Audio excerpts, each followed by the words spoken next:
Bankada milyonlarınız var ama marketten bir şişe su bile satın alamıyorsunuz. Çünkü o para aslında hiç var olmadı. Hollywood bize kıyameti zombilerle öğretti. Peki ya internet bir anda yok olsaydı? İnternetin koptuğu ilk dakikalara hoş geldiniz. Dijital kibrimizin bedelini ödeme vakti.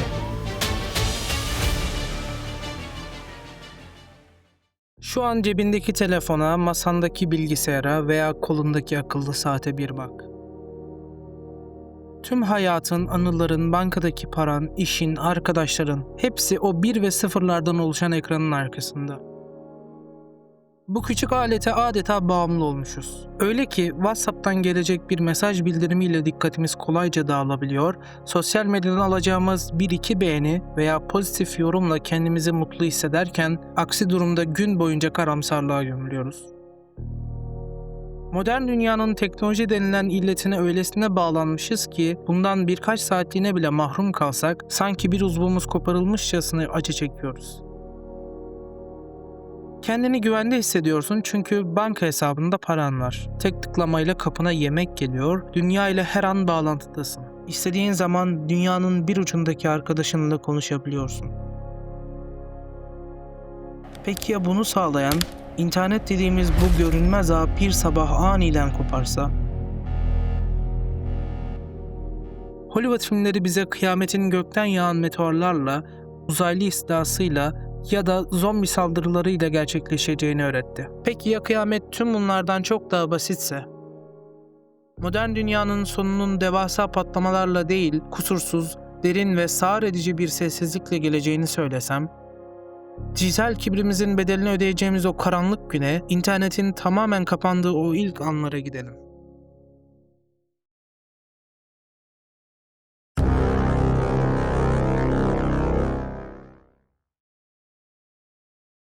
Sıradan bir salı sabahı. İnsanlar erkenden işe gitmek için kalkmış, kimisi metroya, kimisi otobüse biniyor. İş yerlerine gidiyorlar ve o günkü sıradan sıkıcı görevlerini yapmak için ofisteki bilgisayarlarını açıyorlar.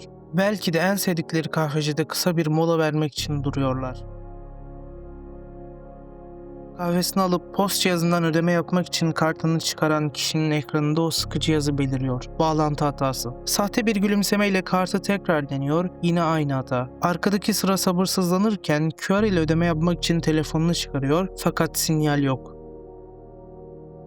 Hücresel veriyi aç kapa, modemi yeniden başlat, uçak modunu alıp çıkart, milyarlarca insan aynı anda aynı şeyleri deniyor. Herkes sorunun sadece kendisinde veya bulunduğu bölgede olduğunu düşünüyor fakat kimse tarihi bir felaketin tam ortasında olduğunun farkında değil. Yüzlerdeki ifade korku değil, sadece can sıkıntısı. Herkes operatörleri suçluyor, o kadar. Ofislerde işler duruyor, işten kaytarmak için yapılan kahve molaları sistem çöktü bahanesiyle uzuyor. Ancak yavaş yavaş o rahatsız edici sessizlik fısıltılara dönüşüyor. Çünkü sorun sadece senin ofisinde değil, karşı bina, komşu şehir, sınır ötesi ülkeler, hiç kimse çevrimçi değil.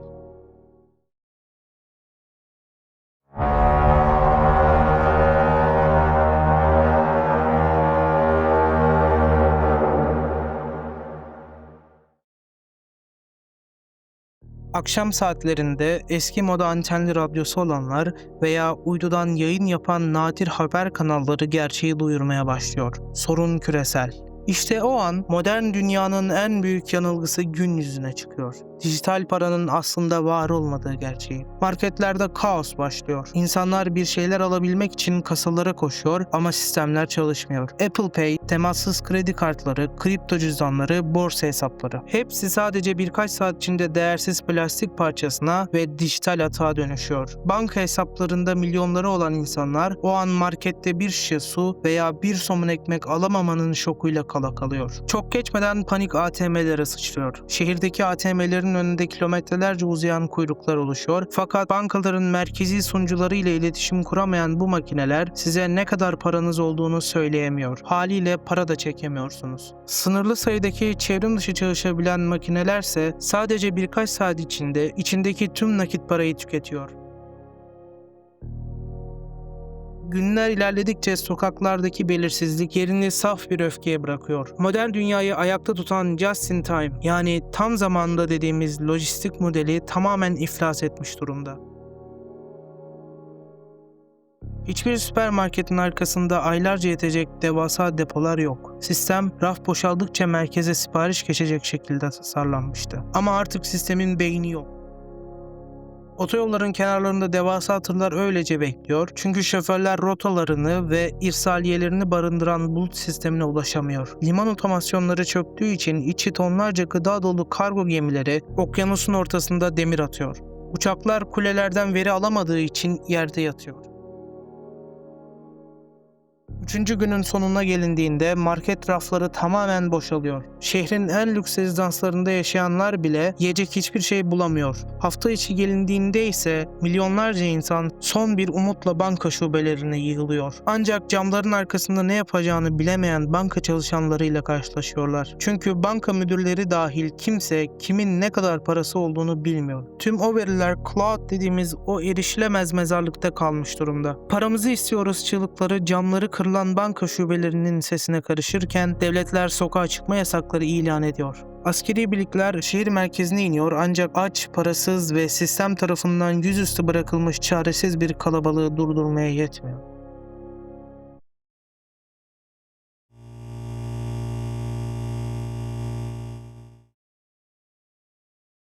Belki düzelir umudu yerini derin ve karanlık bir umutsuzluğa bıraktığı ilk ayın sonunda modern dünya geri dönüşü olmayan bir çöküşün içine sürükleniyor. Sadece birkaç hafta içinde Meta, Google ve Microsoft gibi küresel teknoloji devlerinin iflas etmesiyle birlikte sistem tamamen duruyor. Milyonlarca insan bir anda işsiz ve parasız kalırken hayati veriler bulut sunucularında çürümeye terk ediliyor. Bankaların batmasıyla insanlar saniyeler içinde dijital servetlerine erişimini tamamen kaybediyor. Hukuk ve düzen yerini saf hayatta kalma içgüdüsüne bırakmış durumda. Kopan sevkiyat ağları yüzünden tükenen gıdalar ve yağmalanan marketler, insanları artık hak aramak için değil, sadece çocuklarını hayatta tutabilmek için sokaklara döküyor. Geceleri şehrin üzerinden dumanlar yükselirken antibiyotik, ağrı kesici ve insülin çok daha değerli hale geliyor. Evde doyurması gereken bir ailesi olan güvenlik güçleri, paranın geçmediği bu dünyada başkasının mülkünü korumak için hayatını riske atmayı reddediyor ve asayiş yavaş yavaş yok oluyor. Aylar geçtikçe dünya bu büyük sessizliğin yarattığı yeni gerçekliğe uyanıyor. İnternet ve akıllı altyapılar olmadan su, elektrik ve atık sistemleri yönetilemeyen 15 milyonluk dev metropoller yavaş yavaş terk edilmiş birer beton mezarlığına dönüşüyor. İnsanlar hayatta kalabilmek için kırsal bölgelere göç ederken insanlık tarihinin en büyük servet sıfırlanması yaşanıyor. Kripto milyonerleri, borsa zenginleri ve tüm mal varlığını banka hesaplarında tutan o modern çağın asilzadeleri artık toplumun en alt tabakasında yer alıyor. Cüzdanındaki bitcoinlerin şifresi aklında olsa bile o ağı doyuracak internetin yoksa o şifreler koca bir hiçten ibaret. Artık yeni bir aristokrasi var. Gerçek zenginlik sadece elinde fiziksel altını, korunaklı bir arazisi, tohumluk buğdayı ve tüm bunları koruyacak kadar silahı olanların eline geçiyor.